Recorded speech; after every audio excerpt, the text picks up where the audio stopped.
Sales are easy. It's making the call that's hard.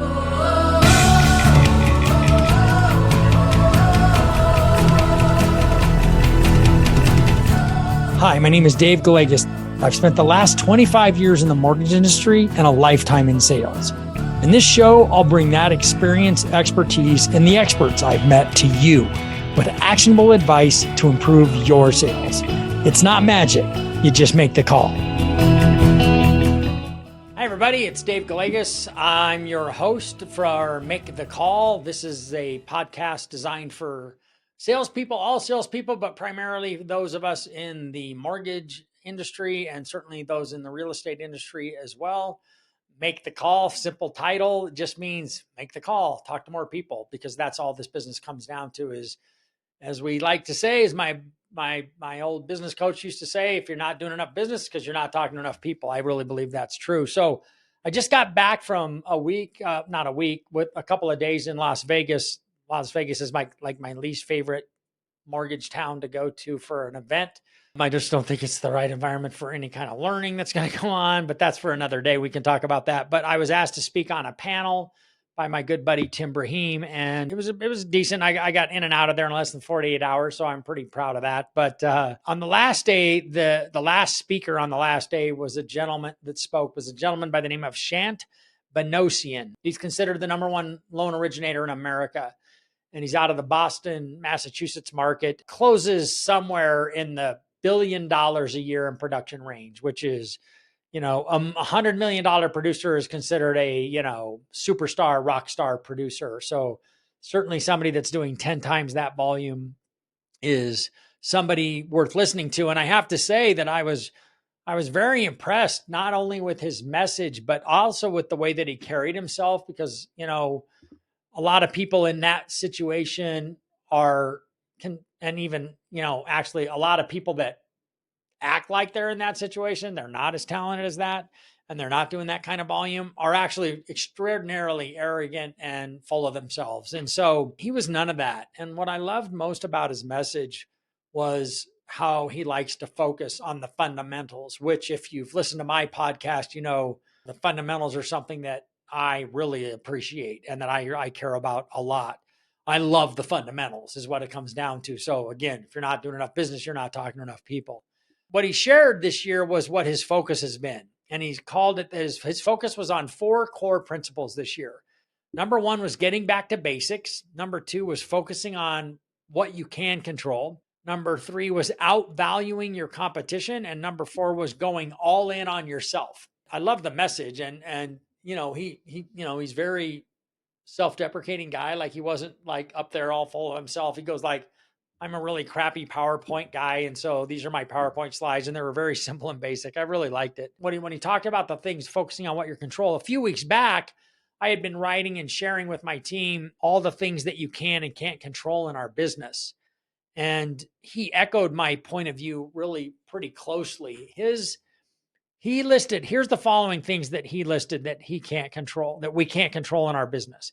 We can't control interest rates. We can't control inventory. We can't control the NAR lawsuit. We can't control the Fed or what they're going to do. We can't control the economy. We can't control politics. We certainly can't control the news cycle. And you've never been able to control all the crazies in your life. I love that list. Very simple, to the point. So I realized that I haven't talked about the things that I know you can and can't control in our business. And so that's going to be the subject of some future podcast episodes that we're going to dive deep into that. Go back to his list: rates, inventory, the NAR lawsuit, Fed, economy, politics, news cycle, and the crazies in your life. How true, right? We can't control any of those things. And yet so many people waste so much time in our day on those very subjects. I've seen, and some of my folks here are guilty of like being so hyper focused on what the Fed's going to do, what the economy's doing, what the jobs report is. And these are really good, talented loan officers who have a lot of business and they've got a big database of past clients that are all going to be able to benefit from a refinance when rates come down. But we don't control it. We don't have any control over when rates are going to come down. I just couldn't help thinking about how much of people's day is spent on those things rather than focusing on all the things that you can control, right? So here's his list of the things that you can control. This is what he thought he can control. His activities, every day he can control that. He can control the actions that he takes. He controls the processes that he has in place. He controls his mindset. He controls the vision that he has for his business. And he controls his strategy that he's going to take to achieve that vision. And that's right. He has control over all of those things. And I don't think it does. I really don't think it gets any simpler than that. What I took away from this was that it's not that those things are simple to do, but they're actually simple to do and they're simple to understand.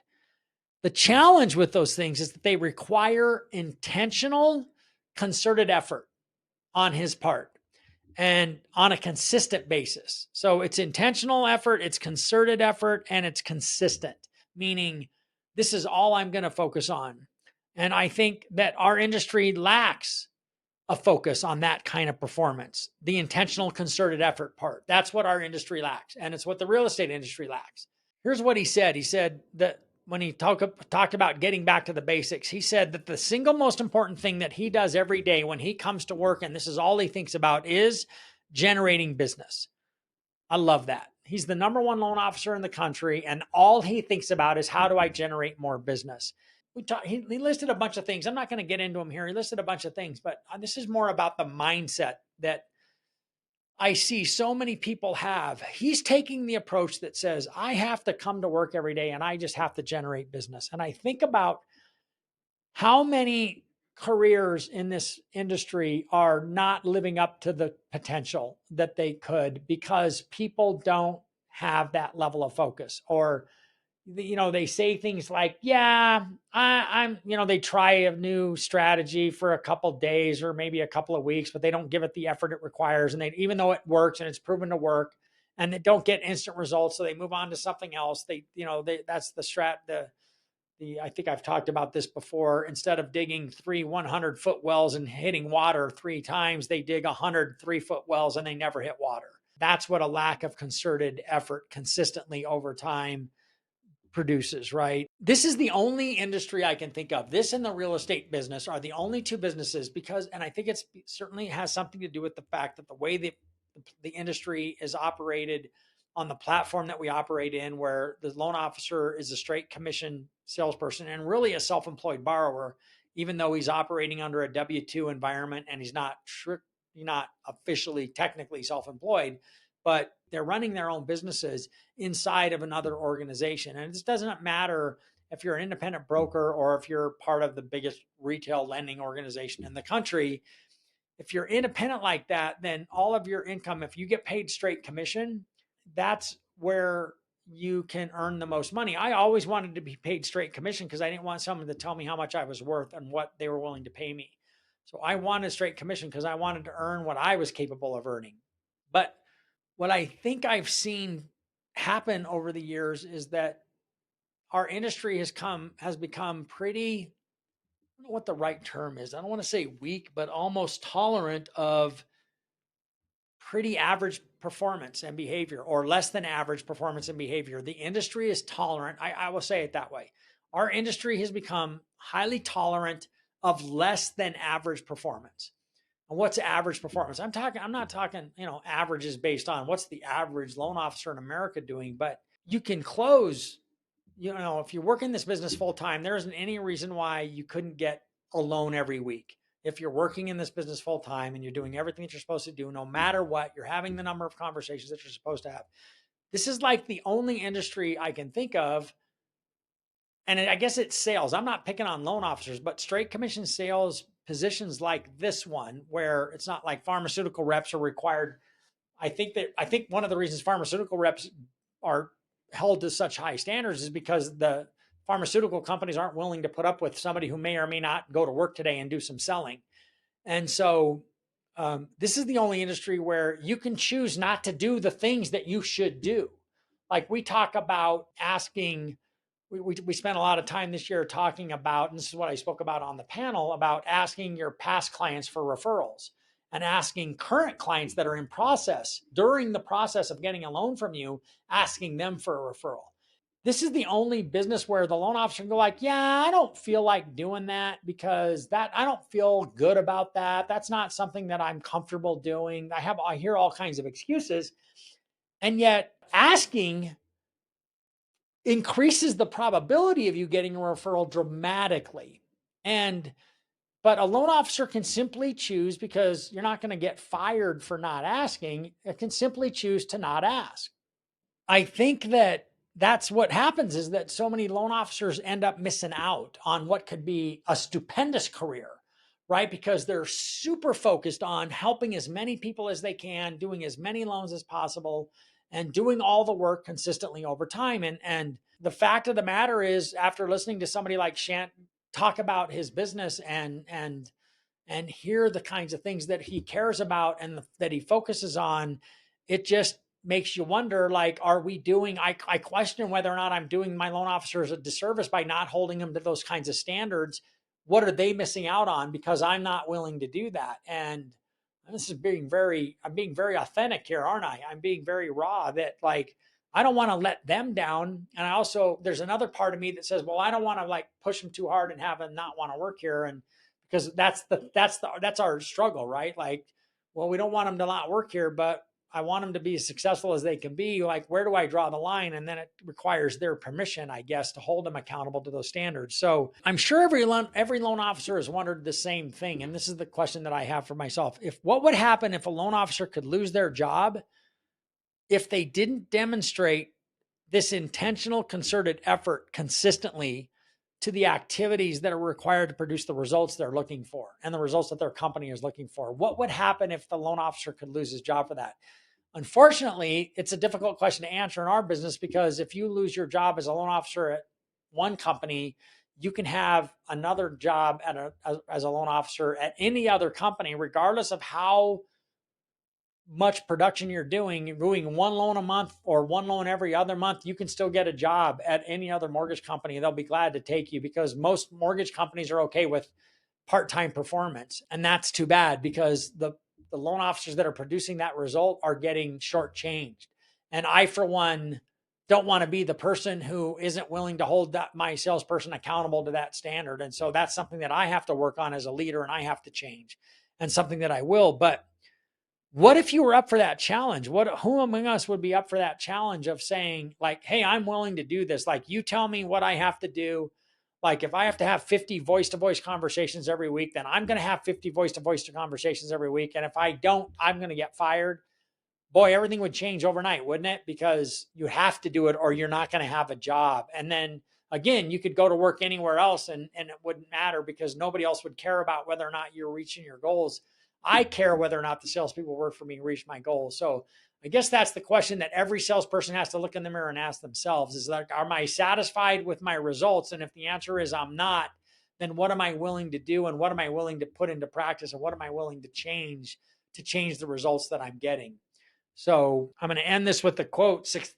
Bruce Lee said this: the successful warrior is the average man with laser-like focus. And I love that quote, because anyone can do this. It's a question of whether or not you will do this with the right amount of concerted, intentional effort consistently over time, right? Because that's the difference, because it always works. I've always said this, is that it never hasn't worked if you do the work. And if you do the work that you're supposed to do, this has never not worked.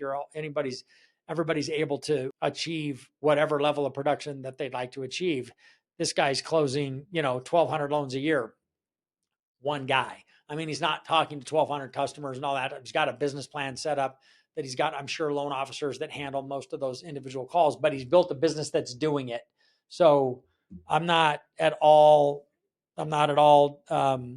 disparaging his accomplishments. In fact, I was extremely impressed, and hopefully I'll get a chance to interview him and bring him onto this podcast someday, so that we could all listen to what Shant has to say about how he does business and what that would be like. So that's it for today. That's Make the Call for this most recent episode. I hope you like it. If you're a loan officer and you're listening to this, and you're interested in hearing more about how you could be part of a system or a standard where there was that level of accountability because you're not satisfied with the results, give me a call. I'm happy to talk to you and give you an idea of what it's like here at Zenith Home Loans. But that's it for today, everybody. Please, if you like this, please like it, share it, give me a rating, and share this with your family and friends and anybody else that you know is in the sales industry. I hope you have an awesome rest of your day, and thanks again for tuning in. Thank you for listening to Make the Call with Dave Gallegos, brought to you by Zenith Home Loans. If you enjoyed this episode, make sure to subscribe to the show anywhere you listen to podcasts, and share the show with a friend or colleague who would also find value.